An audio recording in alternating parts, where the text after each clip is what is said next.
Glória a Deus. Não sei aí, mas aqui está quente. Calor demais. Meu Jesus.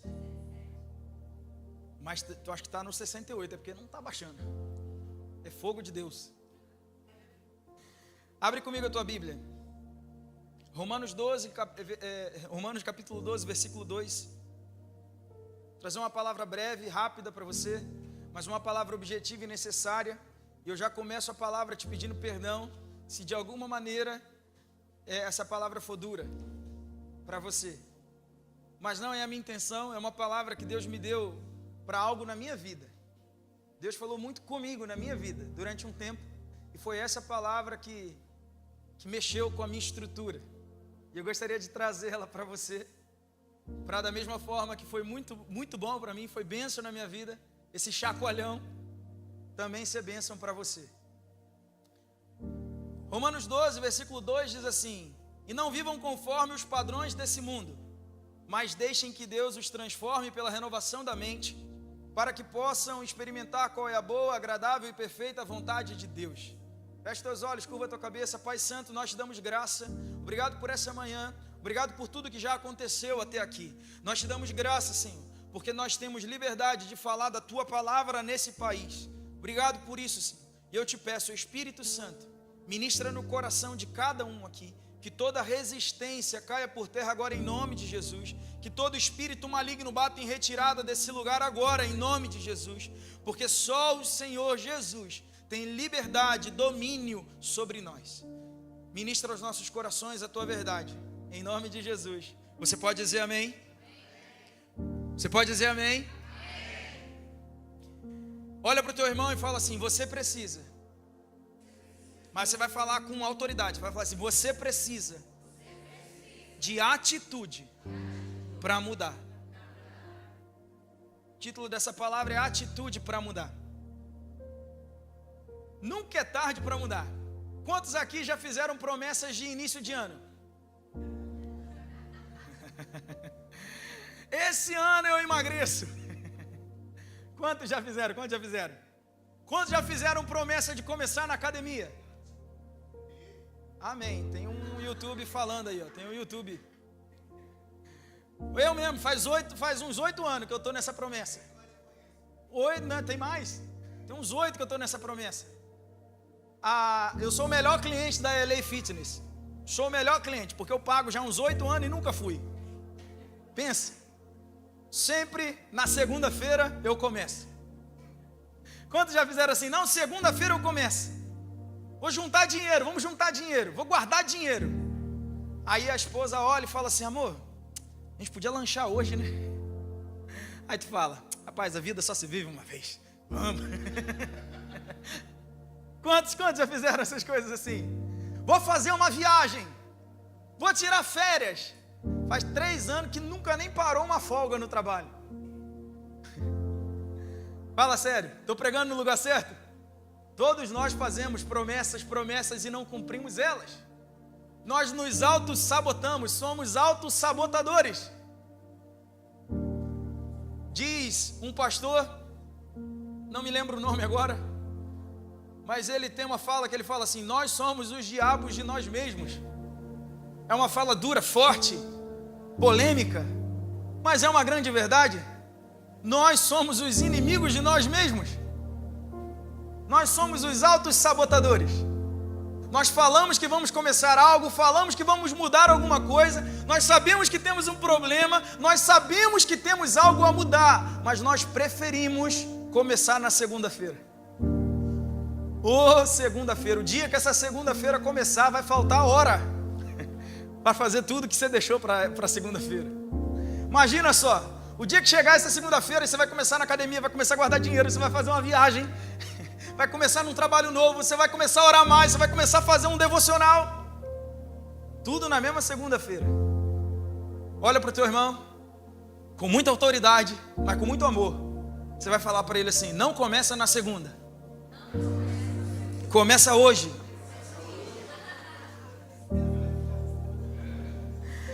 O que o Espírito Santo quer falar conosco nessa manhã é que nós prometemos muitas coisas. Nós prometemos muito. Para de viver de vãs promessas. de promessas vazias. Para com isso. Mas fica tranquilo, porque a força para mudar vem do Senhor. Romanos 12:2, e não vivamos conforme esse mundo, mas transformai-vos pela renovação do vosso entendimento, para que vivais a boa, perfeita e agradável vontade de Deus. Paulo está falando à igreja em Roma, ele está dizendo assim, não tenta transformar o mundo, não é isso. Ele não fala sobre transformação do mundo, ele fala assim, transformai vós. Ele fala, não se conforme com a cultura do mundo, mas transformai quem? Diga eu. E foi fraco, foi só alguns, fala, diga eu. Ele está falando, transforma você. Quer fazer um negócio diferente, um negócio legal, quer ser o revolucionário? Começa mudando você. Hoje está na moda coach. Se você for numa programação de um coach, ele vai falar para você a mesma coisa. Ele vai falar assim, você quer enriquecer? Começa a acordar às 5 da manhã, toma um banho gelado, às 5h03, às 5h05 você sai para caminhar, às 5 e sei lá o que, porque tem uns números quebrados, às 5h17, mas ele vai falar assim, começa hoje. Porque todo mundo que deseja mudar tem que ter atitude para isso. Pessoas sem atitude vivem presas no mesmo lugar. Pessoas sem atitude são como, perdão da palavra, mas como o burrinho amarrado no toco. O burrinho amarrado no toco, ele começa a caminhar para frente, mas ele está sempre dando volta, e ele nunca sai do lugar. Assim somos nós quando não temos atitude para mudar.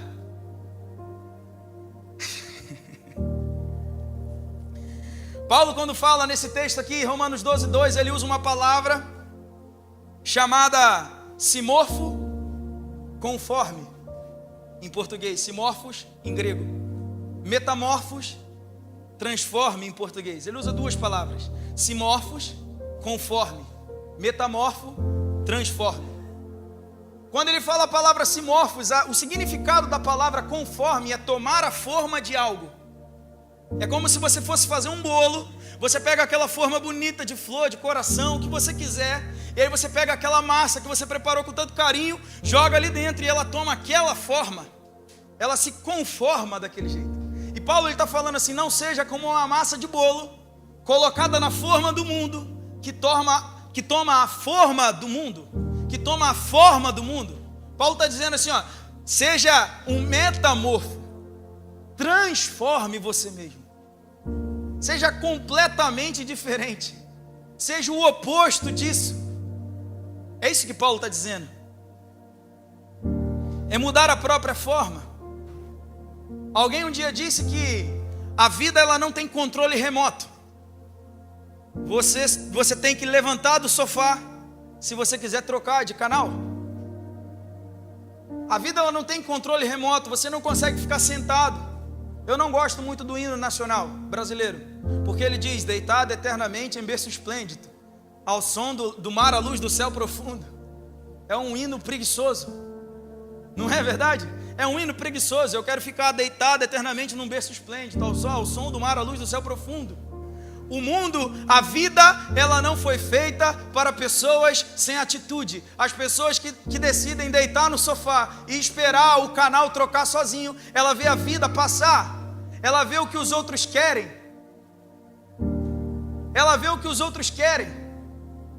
Na nossa casa, muitos anos atrás, eu e o meu irmão conseguimos estragar todos os botões da televisão.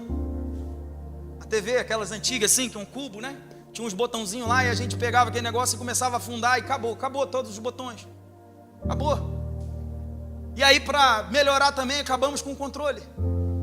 Não tinha controle, não tinha botão. A única forma de passar os canais e aumentar o volume era pegar uma caneta, era ir lá no buraquinho da televisão, com muito talento. Eu acho que é por isso que a gente ficou tudo talentoso lá em casa. Com muito talento, encontrar o lugar certinho para aumentar ou trocar de canal. E aí, com muita preguiça, a gente sentava no sofá, falava assim, não quero ver isso não. Aí um falava para o outro, meu irmão, vai lá e troca. Não, vamos ver isso aí mesmo. Tá bom esse desenho, tá bom esse programa, tá bom esse negócio. E às vezes nós estamos assim, sentados, assistindo o que a vida coloca para nós, vivendo o que o mundo prepara para nós, nos conformando, tomando a forma do mundo, porque nós temos preguiça de levantar e trocar o canal. Olha para o teu irmão e fala assim: você precisa trocar o canal? E eu vou falar uma frase redundante para você. É uma redundância, mas a mudança só começa quando você começa. É uma redundância, mas é uma verdade. A mudança só começa quando você começa. Já mudou de casa? Quem já mudou de casa aqui? Eu já mudei de casa algumas vezes aqui. Quem já mudou sabe. Mudança é terrível, mas só tem um jeito de começar. Às vezes fica até meio difícil de acabar, né? Faz anos que você fica se mudando, né? Anos tem umas caixas guardadas. Porque a preguiça vai nos tomando conta, né? E a gente fala assim: ah, não, deixa lá, segunda-feira eu mexo naquele negócio. Não, segunda-feira, oh, pelo amor de Deus, segunda-feira. Quando a gente mudou para a casa que nós moramos, eu falei com a Sirlene, eu falei: não aceito esse negócio não. Não aceito. Quando a gente chegou na casa, no mesmo dia a gente já lavou, Karine foi lá ajudar, André foi lá, lavamos o carpete, no outro dia já estava tudo lá dentro. Tudo pendurado, roupa pendurada, TV pendurada, estava tudo no lugar que devia estar. Eu falei: eu não aceito esse negócio. Porque a gente entra numa da preguiça para mudar. E a gente vai levando as coisas, empurrando com a barriga. E assim a gente faz assim com a nossa vida também. Provérbios 21, versículo 25 diz que o preguiçoso morre desejando, porque as suas mãos se recusam a trabalhar. O preguiçoso é aquele que sonha: um dia eu vou ter um carro novo, um dia eu vou ter uma casa nova, um dia eu vou viajar, um dia eu vou a Paris. E ele morre com o mesmo desejo. Passam 30, 40 anos e ele vê a vida e fala assim: caramba, mas eu nunca fui. Nunca foi porque nunca se dispôs a ir. Nunca conquistou porque nunca se dispôs a conquistar. Diz que o corajoso acorda cedo. Diz que o corajoso acorda cedo e não se preocupa muito com a hora de parar. Mas o preguiçoso, ele acorda depois que os galos cantam. E ele é o primeiro a querer parar. Quem você é nessa manhã? Pergunta para o teu irmão, fala assim: quem você é nessa manhã? Vou deixar uma frase de impacto para você. Quem não tem atitude para mudar, quem não tem atitude para mudar, tem a atitude de se lamentar. Amém? Aqui na frente, aqui, ó. Amém? Aqui na frente, aqui, ó, a pregação está aqui na frente. Amém? Glória a Deus. Ajuda o irmão, senão a gente vai para medir 40 hoje. Aleluia. Quem não tem atitude para mudar, tem atitude de se lamentar. Lá na frente, quando envelhece, chega na última idade, olha para trás e fala: eu poderia ter feito. Ah, como teria sido bom. Ah, que legal seria se eu tivesse ido para aquele lugar. Poxa vida, se eu tivesse me dedicado mais à igreja. Aquelas pessoas que não têm atitude de trazer o evangelho para dentro de casa, para os filhos, quando envelhecem, olha para trás e fala assim: ah, se eu tivesse obrigado o meu filho a ir para a igreja. Ah, se eu tivesse obrigado ele a orar e falado assim: você tem que orar porque vai mudar a tua vida. E aí quando envelhece, olha para trás e fala: meu Deus, eu perdi a minha casa, eu perdi a minha família, eu perdi os meus filhos. Poderia ter sido diferente. Quem não tem atitude para mudar, tem atitude de se lamentar. Fala assim: Deus me livre. E isso é pecado, porque em Tiago 4, versículo 17 vai dizer que aquele que sabe o que tem que fazer e não faz, está pecando. Se você sabe, você já sabe. Você é adulto, homens e mulheres, homens ao máximo, mulheres únicas. Amém? Homens e mulheres maduros, vividos. Alguém aqui tem, tirando a minha amiga ali, menos de 20 anos aqui? 44 que a Karine está fazendo hoje. Ninguém. Ouso dizer, alguém aqui tem menos de 30? Ninguém. Estou falando com homens e mulheres, adultos, maduros. Você sabe o que tem que fazer. Quando você acorda pela manhã, você sabe o que tem que fazer. Quando você olha para sua casa, você sabe o que tem que fazer. E quando você decide empurrar com a barriga e não faz, você está em pecado. Me perdoa te falar. Eu tive um problema na minha casa. Morava em New Jersey. Lá a gente tem aquecedor, né? New Jersey, minha amiga Vanessa morou muito tempo em Jersey, né? Pri também, já morou, Pamela também. Tem um pessoal aqui que já morou em Jersey. Lá é frio, então a gente tem que usar aquecedor. E eu tive um problema, porque quando eu mudei para casa, tinha um esgoto vazando no basement, no porão da casa. Tinha um esgoto vazando. E aquilo começou a dar um cheiro ruim na casa. E eu falei com o dono, muitas casas, não se importou com aquilo. Nunca foi lá consertar. E eu entrei naquela de que a casa não é minha, então eu também não conserto. Só que o detalhe era que quem morava lá era eu, não o dono. E o tempo passou, anos passaram. E eu vou falar um negócio para você, a gente acostuma com o que é ruim também. Leva até um tempo, mas a gente acostuma. O cheiro já não fica ruim, você nem percebe mais. Mas todo mundo que chega na tua casa consegue perceber. E a gente ficou lá, morando lá. O cheiro não incomodava. Um belo dia, uma bela noite, na verdade, nós fomos dormir. O aquecedor da casa soprava embaixo da cama. E o aquecedor da casa era no basement, a máquina. E um belo dia, quando ligou, primeiro dia do inverno, que ligou o aquecedor, aquele vento quente, com um cheiro horrível, subiu embaixo da cama. E eu já olhei para a Sirlene e falei assim: você peidou.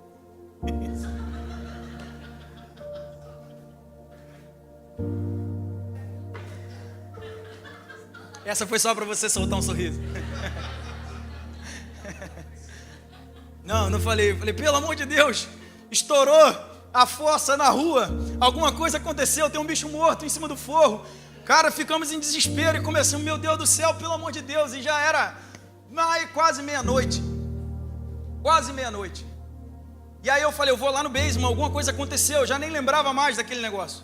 Falei, eu vou lá no basement, eu vou ver o que aconteceu. E quando eu desci, a luz do basement só acendia lá no final. Eu tinha que entrar no basement e ir andando até o final e achar o interruptor. E aí eu entrei e desci. Quando eu pisei, eu escutei aquele. Eu falei, rapaz, está molhado. E eu fui. E o detalhe é que eu pesava quase 150 quilos com o joelho operado. E aí eu fui andando, tateando as coisas. De repente, eu escorreguei. E caí de costa naquele negócio lindo. E aí fiz anjinho. Com aquele fedor, devia ser demoninho. E aí, aquilo me deu um ódio. Mas um ódio profundo. Eu fui, acendi a luz, gritei a Sirlene. Falei, a gente vai lavar isso aqui hoje. Nós vamos lavar. E meia-noite, já de meia-noite, começamos a lavar o basement, empurra bosta daqui, empurra de lá. Perdão a palavra, mas era isso que era. Empurra daqui, raspa dali, varre daqui, lava daqui, joga sabão, joga cloro. Nossa, ficou novo, Karine, você acredita? Ficou lindo, cheiroso. Fomos dormir.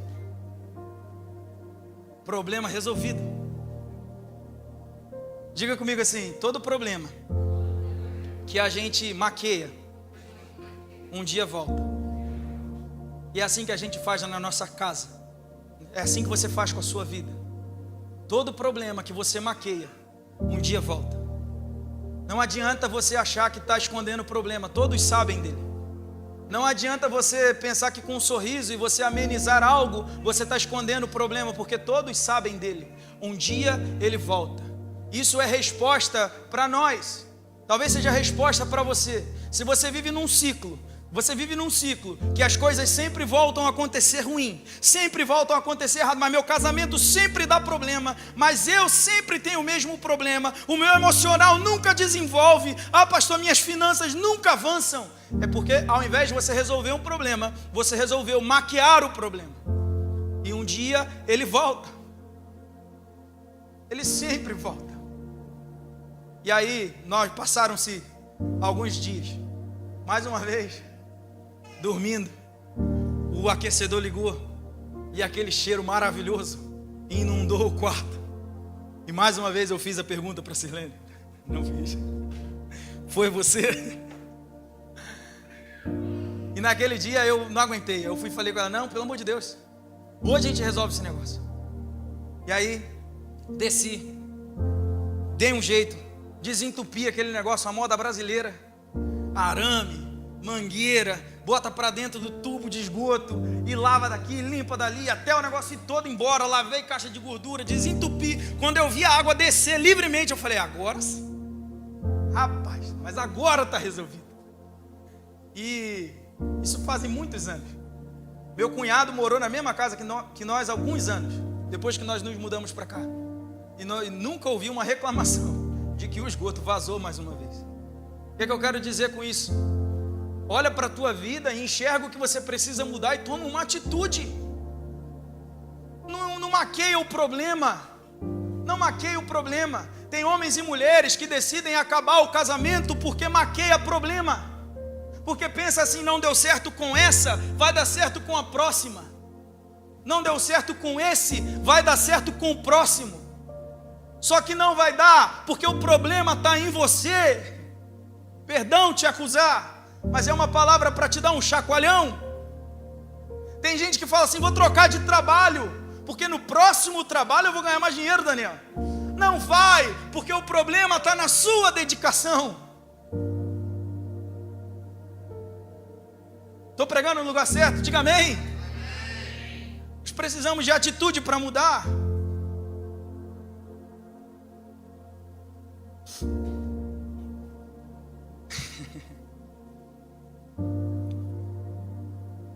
O que eu quero dizer com a história do esgoto? Para a mudança acontecer de verdade na sua casa, na sua vida, você precisa levantar, colocar às vezes o pé num negócio que não é muito legal, se sujar, mas resolver o problema. Não deixa para amanhã. Para com esse negócio de querer resolver na segunda-feira.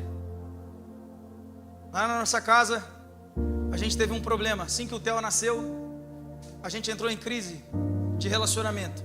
Eu não amava mais ela, ela não me amava mais. Não queria mais ela, ela não me queria mais.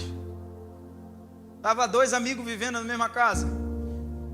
E o pior, nem dividindo aluguel, porque era eu que pagava.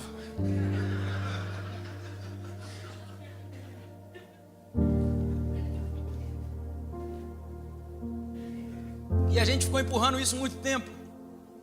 E o casamento uma droga. Os meninos sofrendo. O casamento uma maravilha. Dois em casa que nem gostava de se olhar. E um dia eu chamei ela e falei assim: vamos sentar na mesa. Falei: agora você vai falar para mim tudo que você quer falar. E a Sirlene, para quem conhece mais profundamente, tem um problema de falar. Ela é mais fechada, mais calada. Ela internaliza as coisas. Eu já sou mais prático. Prático para não dizer grosso. Prático para não dizer um cavalo. Falei: fala tudo que você quer falar. Ela soluçou, ela chorou, ela engoliu a palavra, ela veio, mas falou. Falou o que tinha que falar. Foi um soco na minha barriga, um soco no meu nariz. Ela não deu, mas as palavras deram. Até porque se ela tivesse dado, ela não estaria contando esse testemunho agora. Talvez fazendo uma homenagem póstuma. Eu falei o que eu tinha que falar. Nós falamos o que tinha que falar. E eu falei para ela assim: o dia que eu casei, a gente fez um compromisso. A gente ia ficar junto até o fim. E é nesse compromisso que a gente vai andar. Amor a gente reconstrói. Relacionamento se refaz. Agora a aliança se mantém. O seu sucesso é do tamanho da tua lealdade. Olha para o teu irmão e fala para ele assim: o teu sucesso é do tamanho da tua lealdade. Pessoas que quebram aliança são desleais. E pessoas desleais não alcançam sucesso algum. Porque são como o Tiago diz: semelhante à onda do mar, impelida pelo vento, lançada de um lado a outro.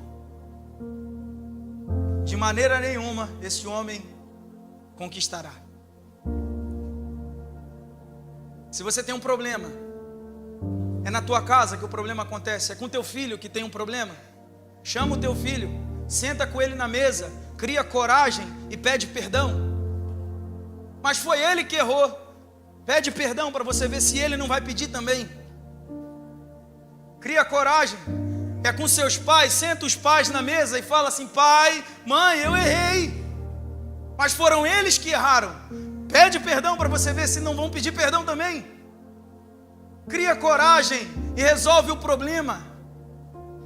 Aquela amizade, perdeu há muito tempo, ninguém nem sabe mais quem foi que errou.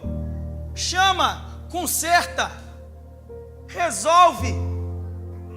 Você precisa de atitude para mudar. Aí a gente fica assim: não, vamos levando, vamos empurrando, vamos indo, vamos indo, uma hora vai dar certo, uma hora as coisas se alinham. Não vai se alinhar, não vai se alinhar, enquanto você não for leal com você mesmo, e se colocar de pé como um homem de verdade, como uma mulher de verdade, e tomar uma atitude para mudar. Amém? Não deixa para amanhã. Chega em casa hoje, termina o culto aqui, pega o telefone, liga para a pessoa que você precisa se consertar e fala assim: olha, te amo em Cristo Jesus. Mas fala. Estou pregando para você não, cara, fica em paz. Eu estou olhando para todos. Na verdade, por causa da luz aqui, fica meio difícil de ver o rosto de cada um. Então fica em paz. Não estou olhando diretamente para você. Liga para a pessoa. Chama o pai, chama a mãe, chama os filhos, chama os primos. Existem famílias que não se falam, não se veem. Existem famílias que cada um está numa ponta, ninguém nem sabe se está vivo ou se está morto. Chama, conserta, porque Deus, Ele te chamou para andar em unidade, não em separação.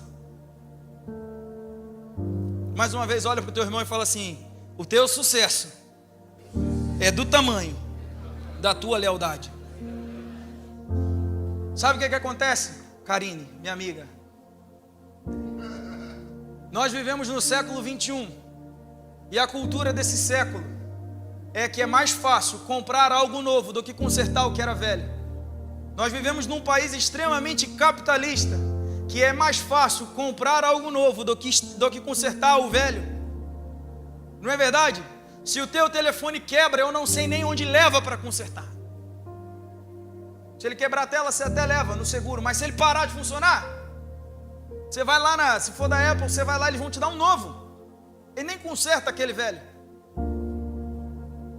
Se o teu carro estragar o motor, para os que são mecânicos, se o teu carro estraga o motor, você vai na oficina, aqui nos Estados Unidos eles vão botar outro motor, porque aquele não compensa consertar. A gente vive numa cultura que é mais fácil jogar fora, comprar novo, do que consertar o que está quebrado. Só que a cultura de Deus, ela pega o quebrado, conserta e devolve novo.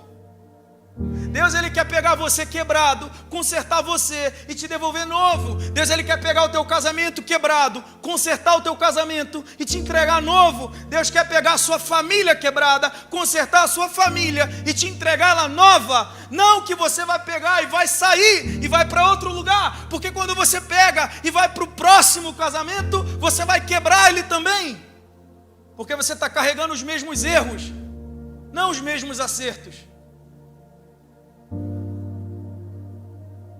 A gente é pastor e faz gabinete, e a gente vê cada história que assusta, arrepia o cabelo da gente, porque a gente vai trabalhar com casais que o marido tinha uma amante, resolve largar a mulher e casar com o amante, e aí passa-se alguns anos e a mesma coisa acontece, ele arruma outra amante, larga a amante e casa com a outra amante, e assim vai indo, porque os erros nós carregamos e os acertos nós esquecemos. Então, conserta o problema. Não muda. Não muda para tentar esconder ele. Muda para parar o problema. Tem atitude para mudar o problema. Tem atitude para consertar a causa, não o efeito. Se você for para o hospital numa emergência com um sangramento, você fez um corte e está sangrando, o médico ele não costura o corte, ele primeiro precisa estancar o sangramento, porque se ele costurar o corte, aquele sangue saindo por baixo da pele, é uma hemorragia, aquilo vai infeccionar, aquilo vai te matar. Então para de suturar hemorragias e começa a estancar sangramentos.